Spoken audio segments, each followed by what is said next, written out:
3 weeks after our spontaneous Las Vegas wedding, James and I made a profile on swinglifestyle.com, a site for couples and single people to meet and arrange casual, hopefully steamy sex. James and I had been fantasizing about threesomes for the entirety of our relationship. Yes, even freshly into dating one another, but it was nothing more than dirty talk shared between the sheets. Wouldn't it be hot to have another girl here?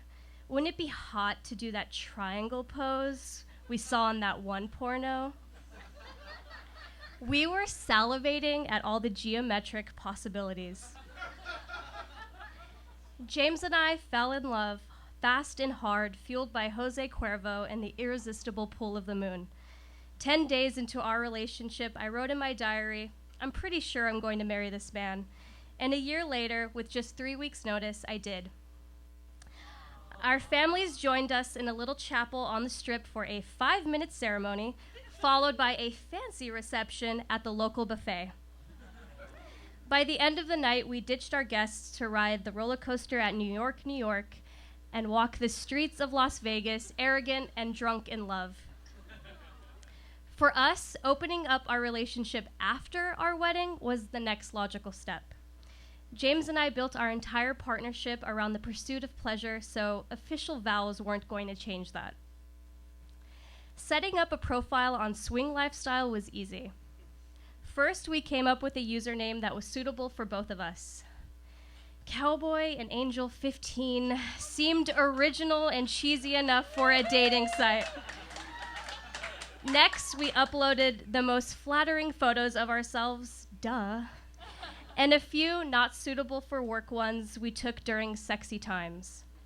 Nothing crazy, a little side boob, a little booty, very tasteful. Unlike some of the Sharon Stone shots via Basic Instinct that I encountered on other profiles. We, of course, made sure to cover our faces so as to keep our identities secret. You know, in the event that one of our employers happened to be a swinger too, or God forbid, one of our family members. That's the thing with swingers, you just never know. Like any online dating platform, writing the About Me was the most difficult part. What did we want to say? How did we want to appear to others? Some couples wrote entire manifestos about what they wanted, complete with details about penis sizes and scheduling conflicts because, after all, these were regular people with children and pets and full-time jobs. Other couples seemed to keep their profiles sparse. Young, thick couple looking for our unicorn. A unicorn is a term I learned after becoming a swinger. It's what non-monogamous folks call mythical bisexual girls who are willing to become a third in a relationship. They are extremely hard to find, and the requirements are quite demanding. Must be hot, must be single, must be bi, must like husband and wife equally, never one more than the other, must bone both partners at the same time with the same interest and fervor. James and I learned early on that unicorn hunting wasn't really our thing, not to mention that it's frowned upon in the community. We decided to focus the majority of our attention on meeting other couples like us, and boy, did we learn a lot. One of the best parts about transitioning from a vanilla lifestyle to a kinky one is learning all the new terminology. A full swap is when a couple consents to switching partners with the intention of having penetrative sex. It's like that show Wife Swap, but add the fucking and subtract the domesticity. A soft swap is when a couple agrees to heavy petting and maybe a little oral. Same room is when a couple only wants to do it in the same room as you and your partner. We were over the moon about the possibilities. Getting on that website felt like Christmas, or like the moment Harry Potter learned that he was a wizard. Everything about this new world was shiny and brilliant and thrilling. Our conjugal bed was on fire. James and I decided that we were open to everything and wrote up an honest bio that captured who we were and what we wanted from this whole experience. To paraphrase, we're V and J, a happy, newlywed couple looking to add more fun to our lives. Once our profile was complete, things started gaining momentum quickly.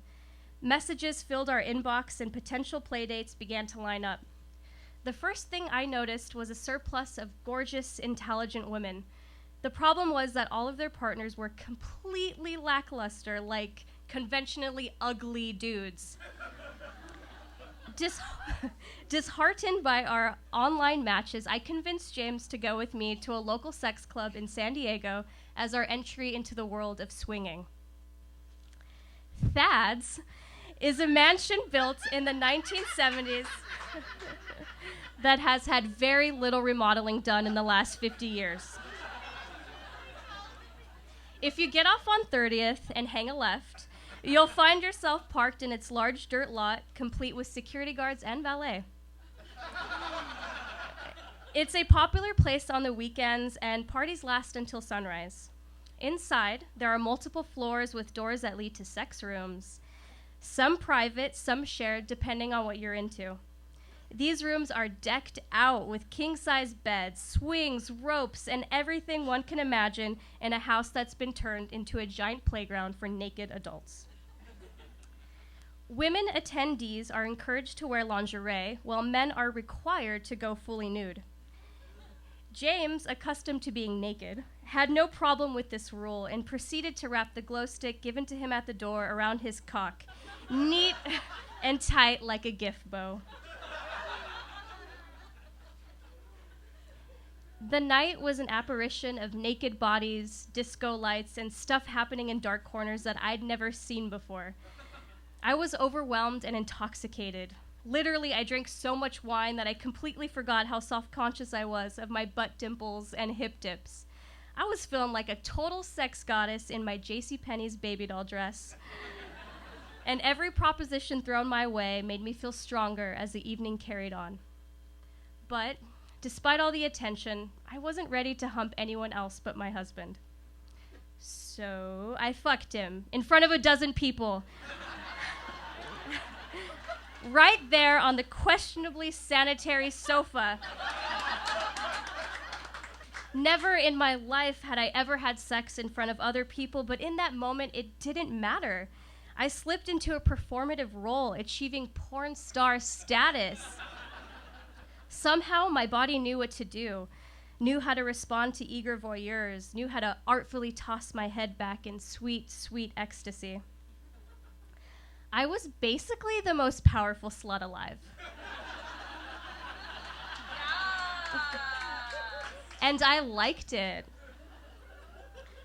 Following that night at Thad's, James and I slept with a handful of couples, attended orgies in big cities around the US, and frequented house parties and strip clubs. To be honest, I just loved doing wild shit. The more outrageous, the better. Having sexual agency was liberation. It was living. For the first time in my life, I felt the inherent magic of my body, and I knew James felt it too.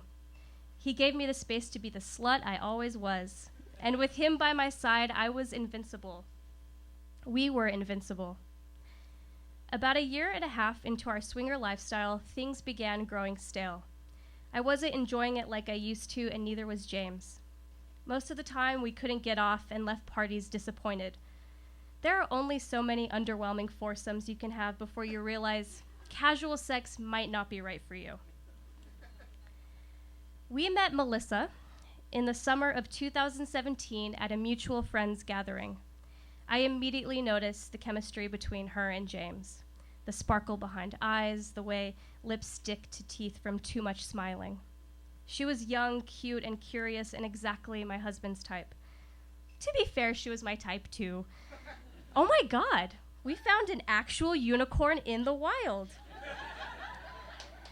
I encouraged James to get to know her with the hope that it would eventually lead to a hot threesome in the aforementioned triangle pose. Here's the truth about threesomes. They're never as sexy as you expect.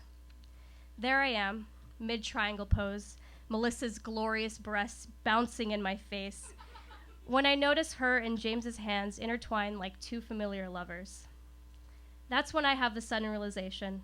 I'm the third wheel. Me, the wife. I never expected to be the side dish during the main course. Underneath me, James is doing wonderful things with his mouth, truly the Lord's work. But I can't stop thinking about the way they locked eyes and the way they tenderly touched each other.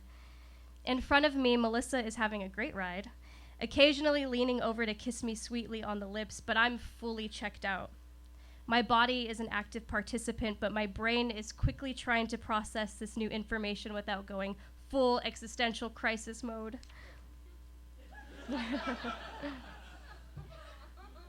What James and Melissa had was clearly more than a hookup.